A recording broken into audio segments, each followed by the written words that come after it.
segala bangsa sujud kepadamu. Sangkalah layak kudus, layak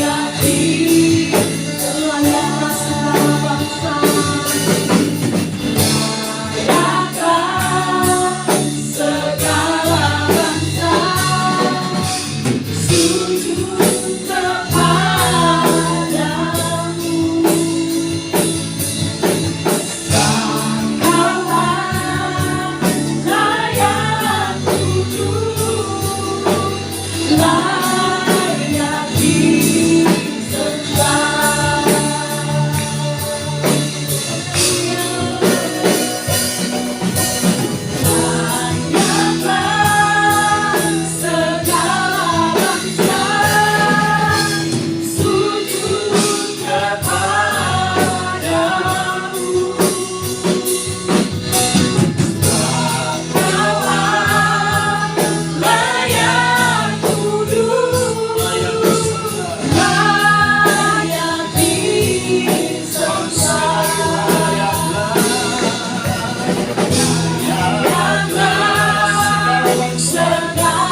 bangsa.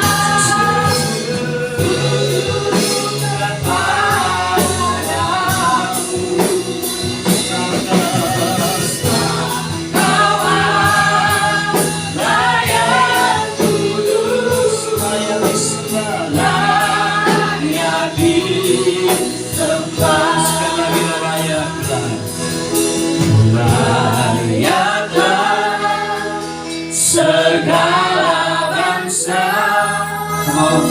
sujud kepadamu. Terima kasih Tuhan Yesus. Layak kudus, layak disembah, Layak disembah, layak disembah, layak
Layaklah segala bangsa. layaklah Amin. segala bangsa Layak Tuhan. sujud kepadamu.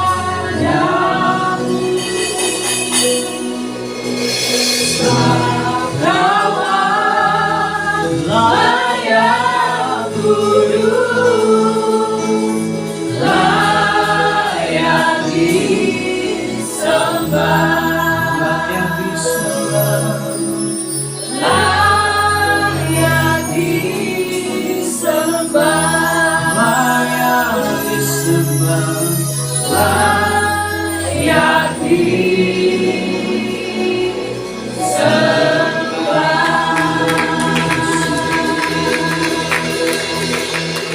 Tuhan, terima kasih. Bapa Engkau yang layak dipuji, ditinggikan dari sekarang sampai selama-lamanya. Sampaikan isi hatimu pagi hari ini, supaya setiap kami bertumbuh berbuah dan semakin hari semakin menyerupai Tuhan Yesus. Dalam nama Yesus yang siap mendengar dan melakukan firman Tuhan, yuk sama-sama kita katakan amin. Silakan duduk. Terima kasih teman-teman musik. Buka bersama saya di dalam kitab 2 Korintus. Kita mulai pasal yang ke-10. Lihat ayat yang pertama sampai ayat yang ke-6.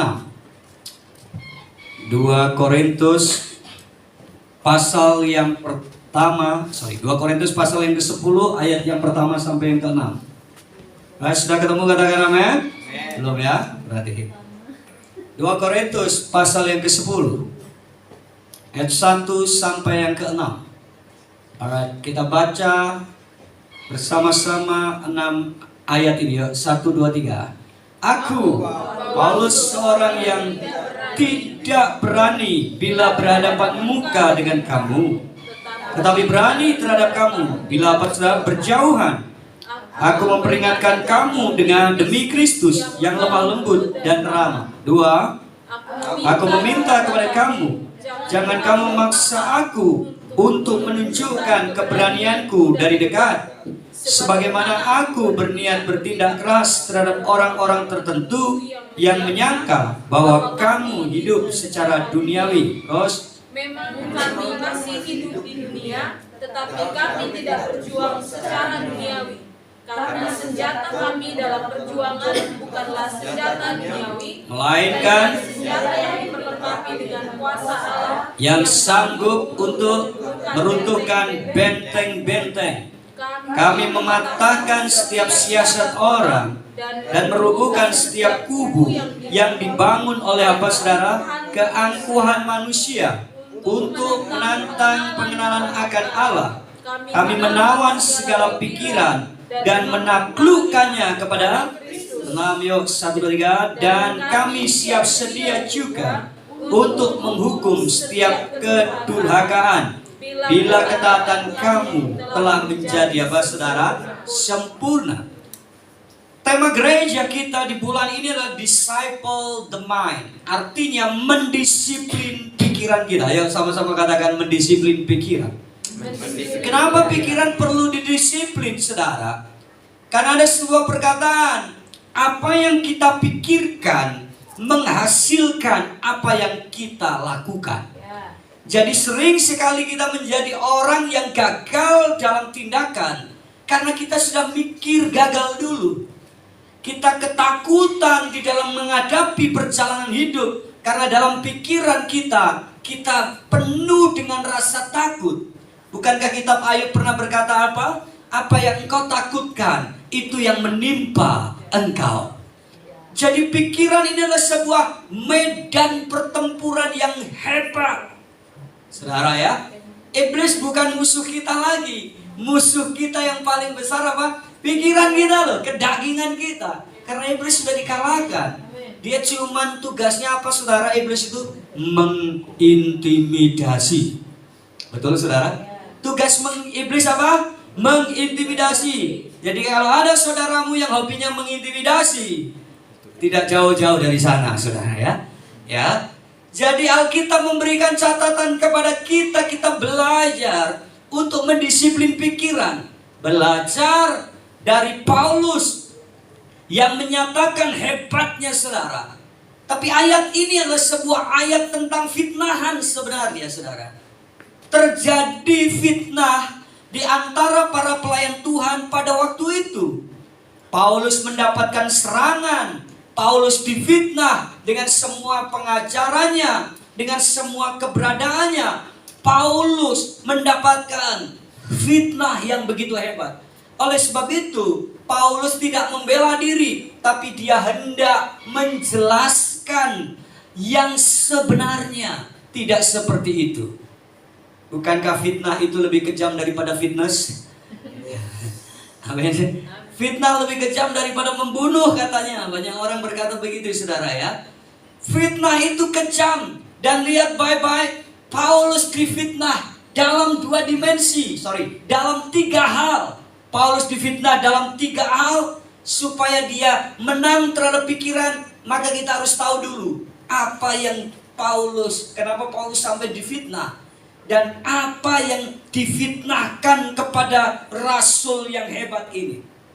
Ayat yang pertama tadi bilang, aku Paulus, seorang yang tidak berani bila berhadapan muka dengan kamu, tetapi berani terhadap kamu bila berjauhan. Aku memperingatkan kamu dengan demi Kristus yang lemah lembut dan rendah hati. Sudah lihat? Paulus difitnah yang pertama adalah diejek sebagai orang yang jago kandang. Kamu cuman beraninya kalau lewat surat loh. Nah, berhadapan gak berani. Kamu cuman beraninya lewat WA. Tapi nek ketemu takut sekali. Kamu beraninya lewat media sosial. Tapi nek ketemu, kira-kira kalau Paulus hari ini ada fitnahnya seperti itu saudara. Kamu cuman bikin story toh, menjelek-jelekin aku. Tapi kalau ketemu gak berani ngomong. Kamu cuman bikin status toh, tapi kalau lewat ketemu aku, kamu gak berani ngomong. Kamu cuman lewat surat.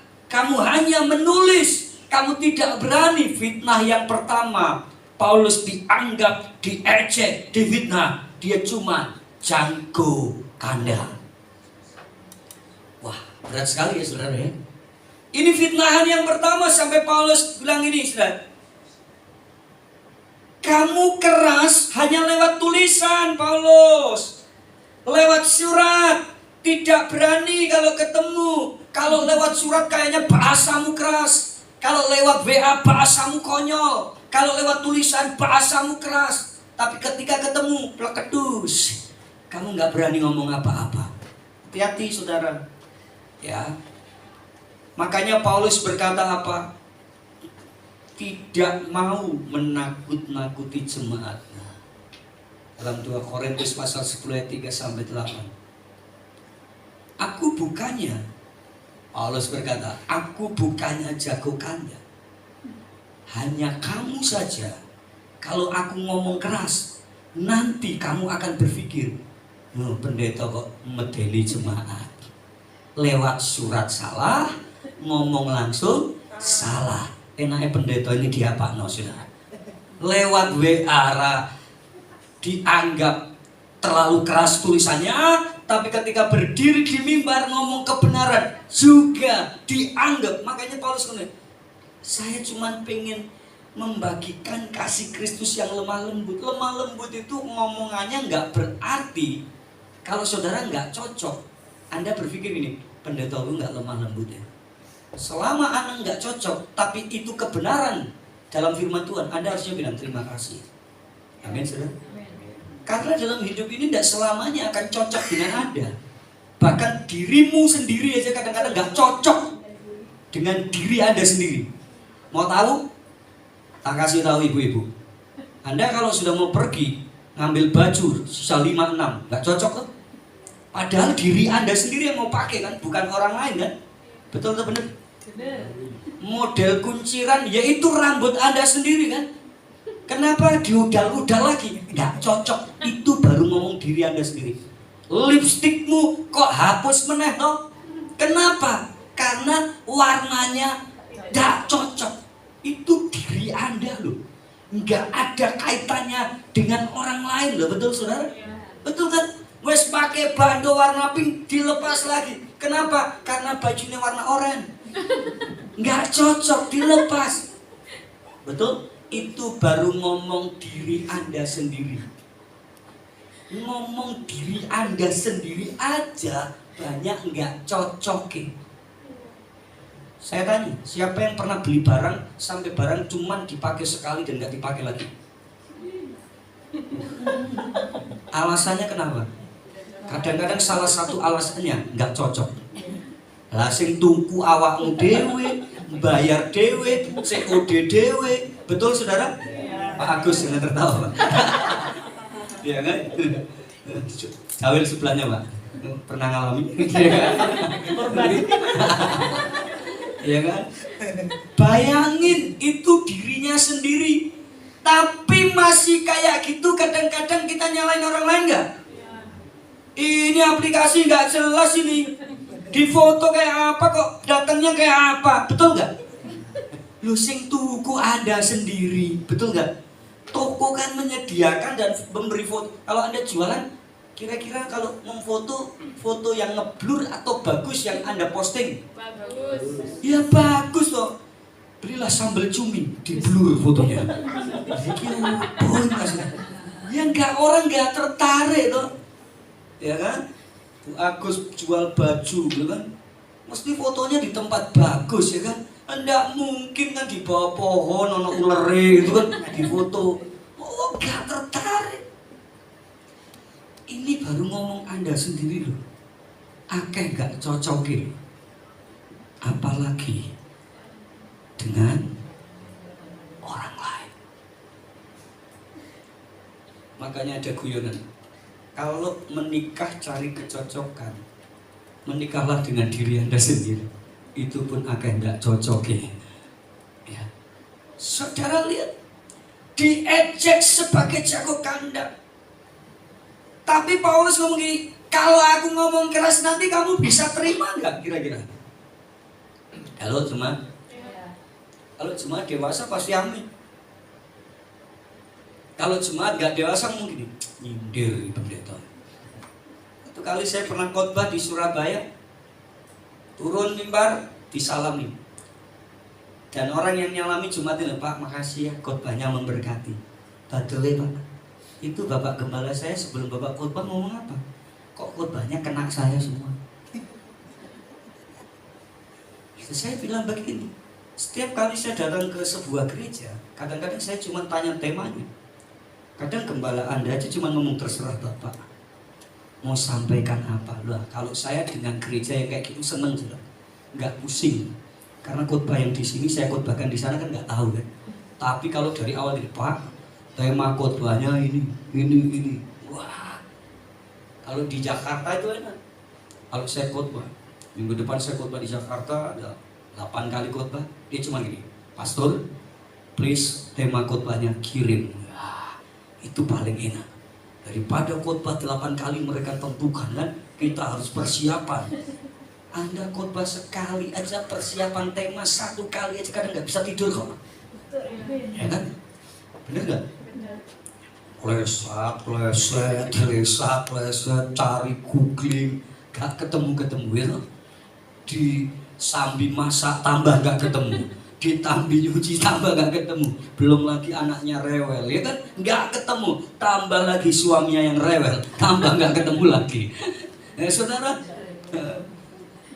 betul gak saudara ya? Saya bilang ini enggak. Kalau khotbah ini keras dan mengena Bapak, harusnya Bapak bersyukur karena Tuhan masih sayang. Saya kan selalu bilang ke saudara, kalau orang tua masih memarahin anak, tandanya orang tua itu masih peduli. Tapi kalau orang tua sudah ngomong gini, sakarepmu, urip mati sakarepmu, bahasa Indonesianya terserah awakmu, terserah kamu mau ngapain saja, terserah. Sebagai anak, hati-hati kalau orang tua sudah ngomong apa? Terserah. Karena waktu ngomong terserah, dia udah gak peduliin kita. Kamu mau makan, mau minum, bisa punya masa depan. Aduh. Saudara diejek sebagai jago kandang. Kamu Russell hebat, tapi cuman beraninya kayak gini loh. Saudara, dalam hidup ini kita punya masa-masa dianggap orang cuman berani kalau dalam sisi-sisi tertentu. Dan Paulus pernah ngalami ini. Ada orang gak terima ketika ditegur. Makanya Paulus ini, aku pakai surat dulu deh. Kenapa Paulus pakai surat? Kalau aku nanti ngomong langsung, kamu pasti punya asumsi yang berbeda. Makanya aku perlu pakai surat dulu. Padahal sekarang bahasa tulisan dan bahasa lisan itu hampir sama, bahkan lebih kejam bahasa tulisan sekarang ini ya. Zaman dulu bahasa tulisan lebih lembut. Makanya Paulus nulis surat dulu. Aku Paulus sebagai bapak, aku Paulus sebagai rasul. Pun masih ngomong sopan. Hari ini kalau Anda marah, WA orang apa yang dilakukan? WA pasanganmu kalau marah, ayo, apa yang kamu lakukan? Satu tanda seru, udah nggak manggil panggilannya seperti biasanya. Omit pakai gambar warna merah. Apalagi huruf besar semua. Huruf besar semua, ya kan? Tapi kadang-kadang ada orang tua nggak tahu Pak, ngetik huruf besar semua. Hari ini makanya saya selalu bilang, kalau mau ngapa-ngapain, saya selalu pesan sama istri saya, jangan WA kalau punya masalah. Telepon, datangi orang. Karena bahasa tulisan itu kejam, kadang-kadang. Saya selalu ingetin istri, jangan. Sekarang itu mau berantem, nggak usah. Tatap-tatapan jarimu itu bisa membuat engkau berantem. Waktu kamu ngetik, kamu keliru atau sengaja kamu seperti itu, ada orang jahat, dia capture semua tulisannya, dipotong, selesai. Hati-hati ini semua. Ya. Saya ingat pesannya Pak Ando, kalau mamimu marah Quran, mami suci itu marah, mami. Dia kalau ngetik kejam, nggak pernah tak baca, langsung tak dia. Kenapa? Garai berantem. Betul. Ayo pasangan suami istri, kalau lagi ketik-ketikan berantem, saya saranin suami merasa tanggapi, del, nggak usah diwajar. Karena kalau tulisan berantem repot, ya kan? Merembetnya nondi-nondi, you know merembet? Merambatnya itu kemana-mana. Bahas hari ini ya, itu bisa 2 tahun lalu itu terungkap di tulisannya seperti sinetron, berjilid-jilid dan berseri-seri. Siapa yang pernah mengalami suami yang katakan, oh luar biasa suaminya gitu, aman. Bercanda. Kamu bohong. Pak Agus mau angkat tangan istri. Ada mama.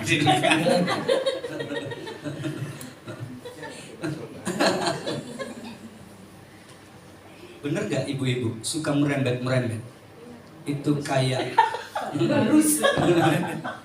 itu kayak meske lagi bakar-bakar yang ada di depan rumah itu bambu, terus kalau nggak ditungguin merempen. You know merempen meske? Kemana-mana apinya, betul nggak?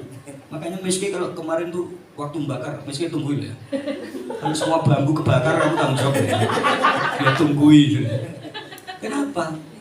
Itu berbahaya Pak. Suami saya ngasih tahu ya, istri saya kalau marah ya takdel gitu. Nggak peduli mau nyetir kok dimarahin. Tidak, nggak usah ditanggapi. Anda kadang-kadang juga nggak tahu kan suami Anda sedang nyetir, pelayanan sedang capek misalnya, atau kerjaan yang capek. Di SMS, di WA yang kayak gitu sudah. Makanya itu bahaya Pak. Ya, hati-hati gitu kan. Yang kedua saudara, apa yang orang atau jemaat Korintus fitnahkan kepada Rasul Paulus? Kalau yang pertama diejek, difitnah jago kandang. Katakan jago kandang. Ya, kamu cuma beraninya di sini loh. Ya. Tapi nek nang jowo kalahan. Ya. Makanya Jose itu tak nasihati. Saya nggak tahu ini benar atau salah buat saudara ya. Tapi menurut saya benar. Jose itu anaknya rada cengeng, suka nangis kan. Setiap kali di sekolah selalu dibuat nangis sama teman-teman. Saya bilang ini, Jose, ingat, aku nggak mau kamu jadi cowok cengeng. Kalau ada anak yang nakalin kamu dulu, balas. Saya bilang begitu. Dia pukul kamu, pukul balik. Nanti kalau Dedi dipanggil sekolah, yang penting kamu bener. Saya bilang begitu. Kenapa? Tak ajari gitu. Yang penting kamu bener. Anak saya kan mungkin bisa jawab, Dek, kata firman Tuhan kalau kita ditampar pipi kiri berikan pipi kanan. Saya bilang, ya hari ini saya kasih Jose, kasih tahu. Kalau ada temenmu nakalin kamu terus, balas. Kalau enggak, kamu selama di sekolah akan dibully. Sekarang nggak ada yang berani dalam tanda petik. Ada yang nakali satu ganti. Dan pinter dia. Dinakali temennya diskors dia enggak. Dia cerita kalau disebut Dad, tadi aku berantem. Maksudnya apa? Loh aku dinakali kok, tiba-tiba aku didorong. Terus waktu dia lari tak jegal, dia jatuh, nangis dia. Dipanggil misternya, dia bilang, ini kenapa? Saya terus terang jujur, saya dinakali duluan. Kata bapak saya harus balas. Enggak apa-apa. Kenapa? Supaya dia nggak jago kandang. Kalau jago kandang korbannya dia sudah, kakaknya, betul nggak? Oh, dia akan balasnya kemana? Ke orang yang lebih lemah di rumahnya. Kalau di sekolah dia diajar, bang, dia pulang yang lemah kakaknya yang disikati. Saya nggak mau sudah. Saya bilang, jangan bilang bapakmu pendeta. Kamu anaknya Tuhan Yesus. Kalau kamu benar, hajar. Saya bilang saudara, saya nggak takut. Saudara. Kenapa? Yang penting kamu benar. Tapi kalau kamu salah dan kamu ngomong yang tidak benar, kamu yang tak ajar. Dia mikir saudara. Kenapa? Kalau aku sampai bikin berita hoax kepada orang tuaku, repot nih. Pasti kalau dia diskors, dia dihukum, misternya, pasti tahu. Bener gak? Kenapa saudara? Supaya anakmu juga enggak diperlakukan semena-mena terhadap orang lain, apalagi dia masih kecil. Ya, supaya enggak dibully. Nah, anaknya pendeta begitu, enggak apa-apa. Daripada anak pendeta dibully terus. Ya, selama dia benar. Saya selalu ngomong koridornya selama dia benar. Siapa yang orang tua pengen anaknya datang pulang nangis terus? Laporan, dipukul teman, dibully teman. Siapa? Nggak ada yang mau, Pak. Terus kita nggak pendeta. Sekarang kalau pulang dia bilang, Dad, ada yang ngasih uang saya 100.000. Temen, takut saya 200.000. Saya malah enggak, kembalikan. Mari sudah. Kenapa sih? Ya nanti takutnya viral kan. Wah, dia udah pemberani. Tapi malahin teman-temannya. Kan repot kan. Nah, saudara, itu yang pertama. Yang kedua, Paulus difitnah karena memiliki kehidupan yang duniawi. Ya, lihat ayat yang ke-2b, dia berkata apa, saudara? Dia bilang begini, ya. Aku meminta kepada kamu jangan memaksa aku untuk menunjukkan keberanianku dari dekat, ya. Sebagaimana aku berniat bertindak keras terhadap orang-orang tertentu yang menyangka bahwa kami hidup apa, saudara? Secara duniawi. Jadi dia menganggap Paulus itu duniawi. Pendeta kok duniawi? Paulus difitnah. Dia tidak hidup rohani, tapi dia hidup punya standar ganda. Di depan jemaat rohani, di luar, Paulus tidak rohani sama sekali.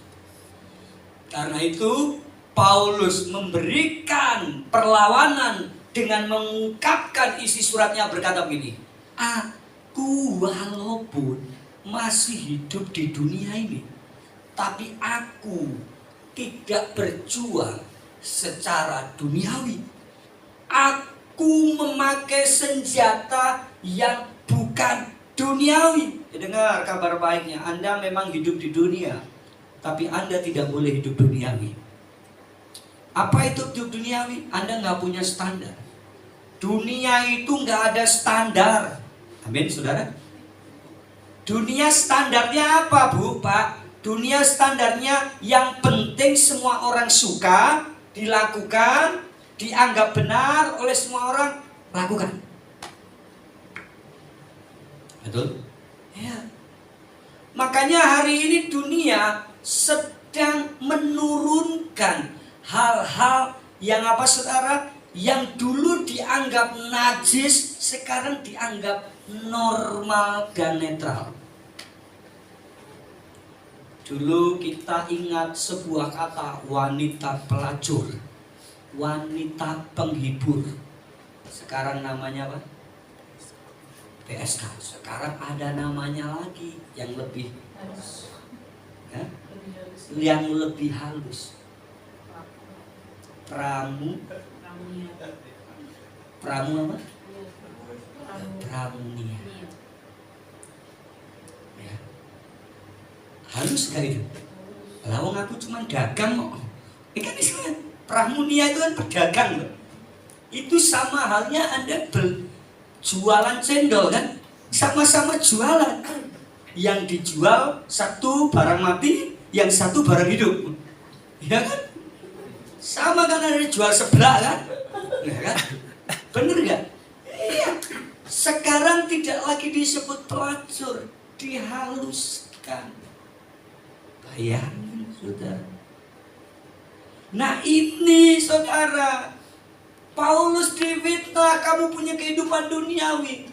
Kasih contoh, kalau aku ini hidup dunia, aku memang masih hidup di dunia, tapi aku nggak hidup secara duniawi.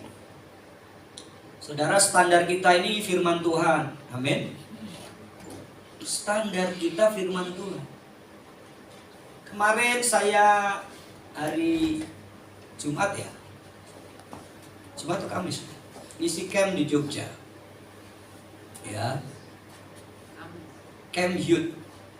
Ada kurang lebih 50 dari gereja kita juga, 50 anak youth. Dan saya heran, salah satu orang bertanya, yaitu ketua panitianya. Pertanyaannya itu tidak keren, saudara. Karena saya berbicara tentang jodoh. Waktu itu saya dikasih materi yang model kayak gitu. Pertanyaannya gini, menurut pandangan pastor, bagaimana kalau nikah beda agama? Loh, kan artis juga bisa. Orang tuanya Desta, dia kasih contoh standar-standar. Desta itu orang tuanya. Orang tuanya Desta juga baik-baik saja. Tuh, saya juga kasih contoh. Lydia Kando juga dulu baik-baik saja ngomongnya sama Jamal Medan. Ya, saya bilang begini, standarmu bukan manusia, standarmu Alkitab. Berarti orang boleh bercerai dong kalau standarnya manusia, karena Ahok bercerai dan nikah lagi. Betul? Dan hidupnya lebih baik loh secara duniawi. Gubernur sama komisaris Pertamina gajinya lebih banyak komisaris Pertamina, dan dia nggak perlu banyak dituntut seperti orang jadi gubernur. Fasilitasnya lebih banyak Pertamina, bahkan mandi pun bisa pakai minyak kalau mau. Wah, sudah standarnya bukan itu, Pak.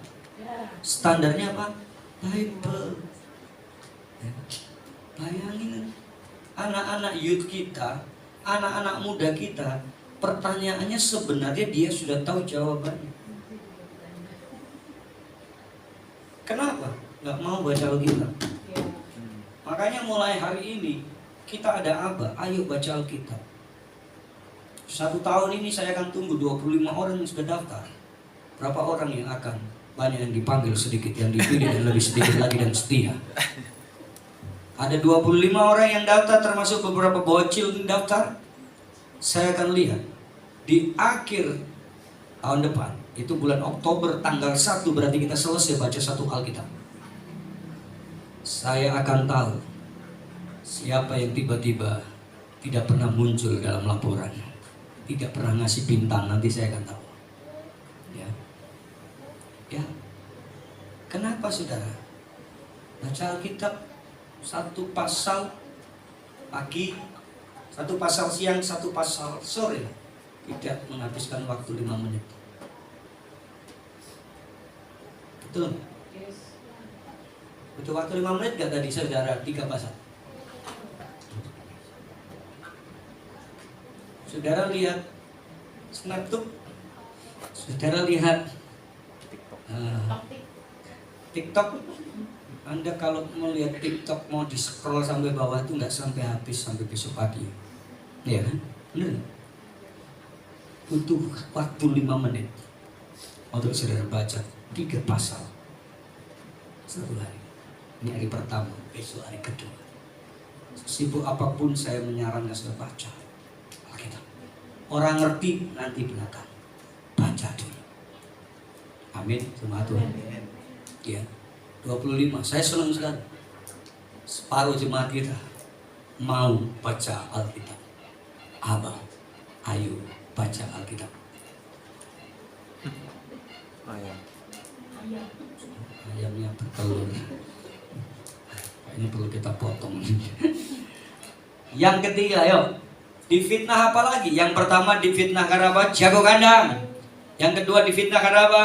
Memiliki hidup yang duniawi. Yang ketiga, baca 1-3. Tidak memiliki otoritas atas jemaat Korintus karena bukan, dia bukanlah orang yang merintis jemaat memfitnah dia. Tidak berani menggolongkan dan membandingkan, tidak mau bermegah. Paulus bilang begitu. Terus apalagi saudara?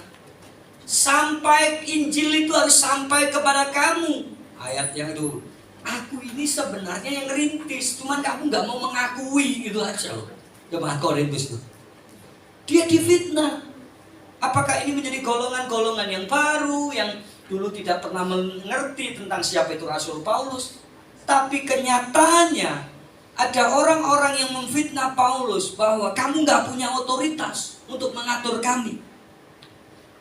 Kami punya hidup sendiri, kamu gak usah atur-atur deh. Saudara, salah satu dosa generasi adalah tidak menghormati otoritas di atasnya. Dengar anak-anak muda, kalau hidupmu mau berhasil, kalau hidupmu mau sukses, kalau hidupmu mau jadi berkat, belajar tunduk sama otoritas. Kalau Anda tidak berani, tidak pernah menghargai otoritas, membangkang, memberontak, maka saya percaya dosa Absalom itu ada dalam hidup saudara. Nasib Absalom apa? Matinya di mana saudara? Gantung pohon kan, nyangkut toh. Itu intinya gitu. Surga nggak terima, bumi juga udah nggak terima. Gitu. Jadi orang kalau nggak menghargai otoritas itu hati-hati. Otoritasmu siapa? Di rumah kamu punya bapak, punya orang tua. Di gereja kamu punya pemimpin-pemimpin rohani. Di sekolah kamu punya guru-guru. Betul saudara? Otoritas. Anda tidak mungkin bisa menghargai bapak yang nggak kelihatan kalau Anda tidak pernah menghargai bapak-bapak yang kelihatan secara jasmani. Makanya saya lihat ya, orang kalau di kantor tidak bisa menghargai pimpinannya, nggak akan berhasil. Kemanapun banyak benturannya. At least mungkin pemimpinmu bukan pemimpin yang sempurna. Bukankah Nuh juga punya 3 putra? Siapa putranya Nuh? Heran, putranya Nuh siapa?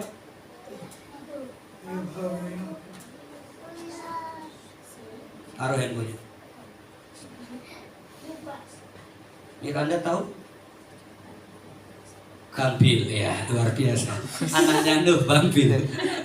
Itu anaknya Pak Billy Silutonga. Karin, anaknya Nuh siapa? Jawab dulu. Saya harus cek guru sekolah minggunya. Enggak tahu, jujur ya. Sesi, siapa anaknya Nuh?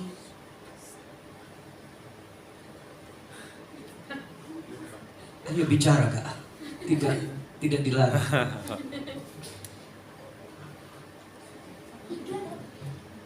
Anaknya Nuh 3, yuk sebutin. Oke.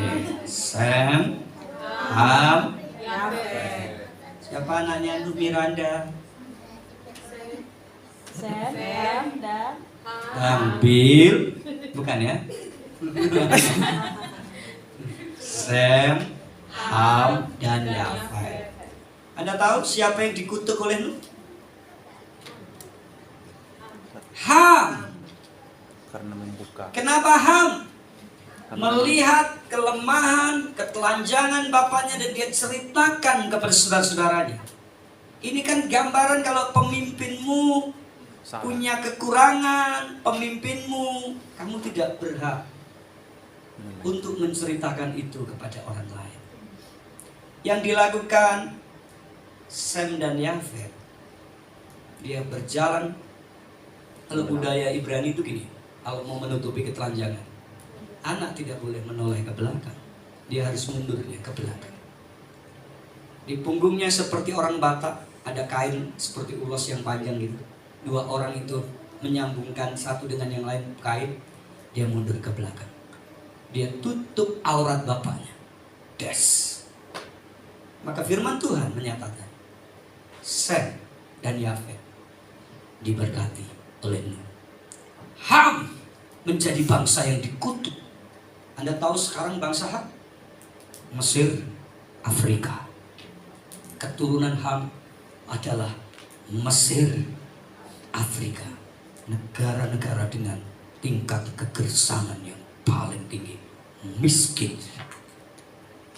Doa ya, Anda kalau ke Israel, ke Mesir dulu, baru ke Israel. Waduh, itu saudara benar-benar melihat perbedaan antara bumi dengan surga dalam tanda petik. Mesir itu kering kerontang. Anda masuk Israel, wah hijau royo-royo. Sama saudara tanahnya, tapi beda. Kenapa? Karena memang keturunan Ham. Anak-anak, hormati orang tuamu, hormati pemimpinmu, sekalipun dia nobody is perfect. Tidak ada pemimpin, tidak ada orang tua yang rohani, tidak ada parenting yang sempurna. Bapakmu bukan orang sempurna, ibumu bukan orang sempurna, bahkan pendetamu bukan orang sempurna. Makanya lihat, Paulus memberikan sebuah argumen bahwa sampai kepada kamu bahwa Injil itu aku juga menyampaikan, cuma kamu gak sadar aja, gitu loh. Yuk, slide berikutnya, 2 Korintus 10 ayat 5, ya baca ini terjemahan NIV yang kita sudah Indonesiakan ya. 1, 2, 3. Kami menghancurkan argumen-argumen dan setiap kepura-puraan, katakan kepura-puraan, Paulus yang bertentangan dengan, dan kami menawan apa? Setiap pemikiran agar taat kepada Kristus. Lihat saudara, kita harus menghancurkan stronghold, katakan stronghold. Benteng-benteng. Nah, dalam 2 Korintus pasal 10 ayat 5 ada 4M. Yang pertama dikatakan mematahkan, katakan mematahkan. Apa yang dipatahkan saudara? Ayat 5 tadi dalam terjemah TB dia berkata apa? Kami mematahkan setiap siasat orang, katakan mematahkan. Yang dipatahkan siasatnya. Slide berikutnya kan. Yang kedua dikatakan merubuhkan. Apa yang dirubuhkan? Ayat 5 tadi juga. Dan merubuhkan setiap kubu yang dibangun oleh apa? Keangkuhan manusia. Jadi kita harus merubuhkan tembok-tembok, bangunan-bangunan yang membuat kita angkuh. Contohnya apa? Gampang saudara. Ya, ini karena aku tuh sukses ya karena aku sendiri. Aku sekarang sampai titik ini ya karena aku. Ya aku pinter karena aku. Betul nggak saudara? Ini yang harus apa? Dirubuhkan. Mematahkan itu siasat. Siasat itu adalah pikiran jahat. Saudara kalau memikirkan pikiran ya, makanya saya bilang gini, apa yang kau pikirkan bisa terjadi. Orang itu kalau mau maling mikir sih enggak? Gak mungkin mau maling orang mikir tuh saudara. Mau maling opo, bener nggak? Di mana? Ya kan? Mau maling di mana? Nggak mungkin kan? Tiba-tiba jalan ini maling lu maling opo? Siasat nih loh, hati-hati dengan pikiran. Yang berikutnya merubuhkan. Yang ketiga apa saudara? Katakan menawan. Menawan itu bukan tampan saudara. Menawan itu apa? Ditawan. Ditawan itu artinya apa? Dibelenggu. Di penjara. Apa yang ditawan saudara? Yuk baca. Kami menawan segala pikiran. Katakan segala pikiran. Dan menaklukkannya. Ditawan dan ditaklukkan di mana? Halo? Ditawan dan ditaklukkan di mana? Ditawan dan ditaklukkan kepada Kristus. Ini penting. Pikiranmu itu harus ditawan dan ditaklukkan di dalam Kristus. Kristus itu harus menjadi sumber pemikiranmu. Bukan hanya ada di hatimu, tapi Kristus juga ada di dalam pikiranmu. Waktu saudara pikirannya adalah pikiran Kristus, saudara tindakanmu pasti tindakan Kristus. Makanya kenapa lihat orang itu aneh-aneh? Sudah bisa disimpulkan pikirannya aneh-aneh. Betul saudara? Kenapa orang ini selalu nyeleneh? Pikirannya selalu nyeleneh. Ya kan? Itu kalau Bung Chandra pernah ngomong ini, sapi ungu. Anda tahu artinya sapi ungu? Biasanya kalau Anda reuni, itu kan selalu di WA atau acara apapun. Yuk, ibadah kayak gitu. Dress code kita warna merah ya. Sapi ungu itu beda. Dia akan memakai warna yang berbeda dari yang sudah ditentukan. Jadi kalau ketemu orang model gini ngomong, gue sapi ungu. Karena sapi ungu itu nggak pernah ada. Pernah ketemu sapi ungu? Belum. Karena sapi tidak pernah semiran. Ya. Yang terakhir sudah, bagaimana kita mendisiplin pikiran setelah kita ngerti bahwa Rasul Paulus mengalami masa-masa sulit. Tuhan izinkan itu. Slide berikutnya ada. Ada 3 hal yang sederhana saya mau sampaikan. Yang pertama, mendisiplin pikiran. Kata disiplin artinya disciple. Disiplin itu harus intensional. Katakan intensional. Intensional itu apa? Sengaja. Katakan sengaja. Orang telat itu lebih banyak sengaja atau tidak? Sengaja. Gak ada orang telat itu gak. Intensional. Katakan intensional. Sama disiplin itu disengaja.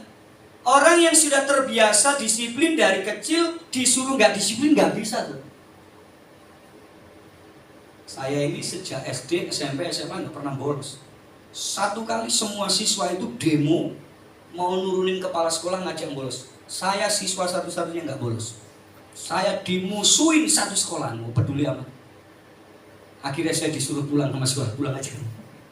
Kenapa? Karena saya sudah belajar disiplin. Tapi orang yang sudah terbiasa bolos, nggak bolos, pegel. Itu nggak valen ya? Bener nggak? Biasa bolos tiba-tiba nggak bolos, kok ada yang kurang ya?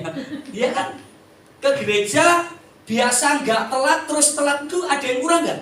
Waduh, ngerasa bersalah dan berdosa. Tapi kalau sudah terbiasa telat, nggak telat, aneh. Kok nggak telat ya? Kok malah aku duluan ini? Rono menungso, gitu. Ada yang aneh. Karena apa? Disiplin itu intensional. Katakan intensional. Mau intensional hal-hal yang baik? ada niat. Yang kedua, disiplin itu harus dengan apa? Konsisten dan persisten. Apa itu konsisten? Acep, persisten apa? Gigih. Pokoknya aku nggak mau telat. Saya pernah kan ngajar di kampus Magelang ini.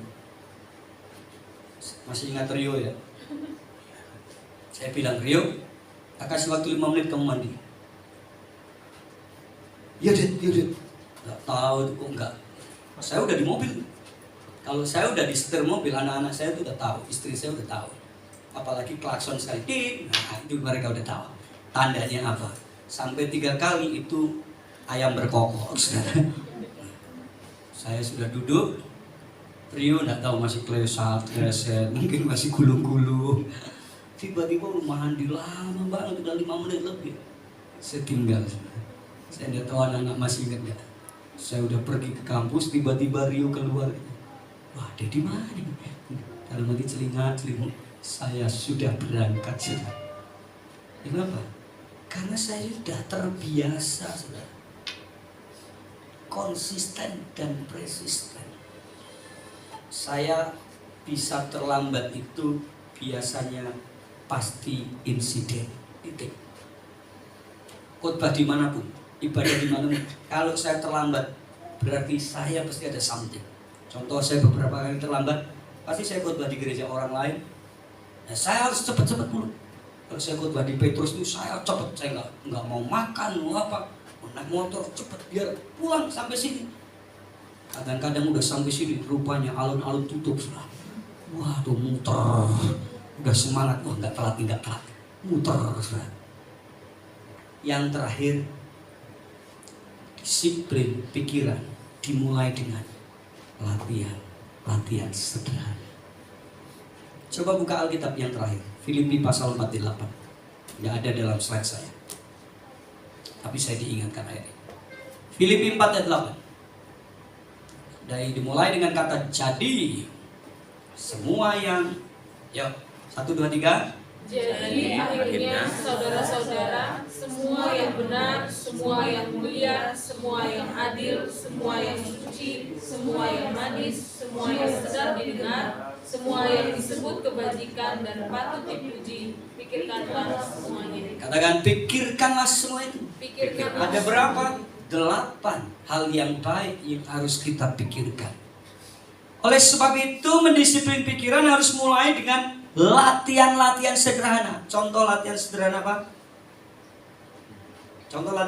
apa? Mulai mikir apa? Yang baik. Mikir apa? Yang benar. Mikir apa? Yang mulia. Kok bojo kurung mulia ya? Jok. Nah itu kan nggak bener, nggak baik, nggak mulia, betul nggak? Mungkin macet, ya kan? Masih jauh perjalanan. Ya.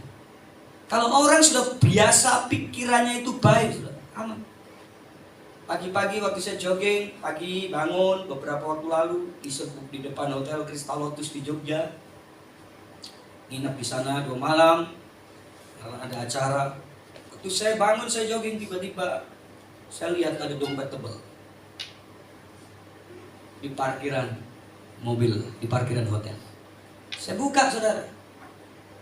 Ada uang dolar, ada uang rupiah yang cukup banyak. Ada paspor, ada KTP, ada SIM, dan ada beberapa uang ringgit Malaysia. Wah, kalaupun saya ambil, gak ada yang tahu. Tapi pikiran saya sudah terisi. Bukan milikmu, bukan barangmu. Saya cek KTP-nya orang Medan, orang Cina Medan, agamanya Buddha. Saya datang ke pos satpam, Pak, saya menunjukkan dompet.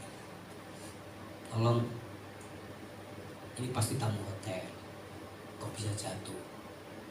Kalau sampaikan, saya kasih nomor handphone saya.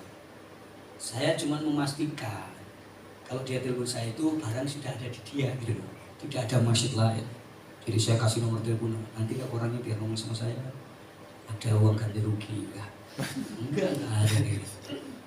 Tapi ya puji Tuhan sampai hari ini nggak ada yang telepon saya tentang keberadaan dompet itu. Apakah satpamnya Tidak. benar menyampaikan atau enggak, itu sudah bukan urusan saya lagi. Yang penting saya sudah belajar, ini bukan barang. Kalau nemu duit gimana Pak? Kalau duit nggak ada KTP gimana? Apa? Bilang aja. Nggak apa-apa. Saya sering lari juga sering dapat kayak gitu Pak. Ya kan?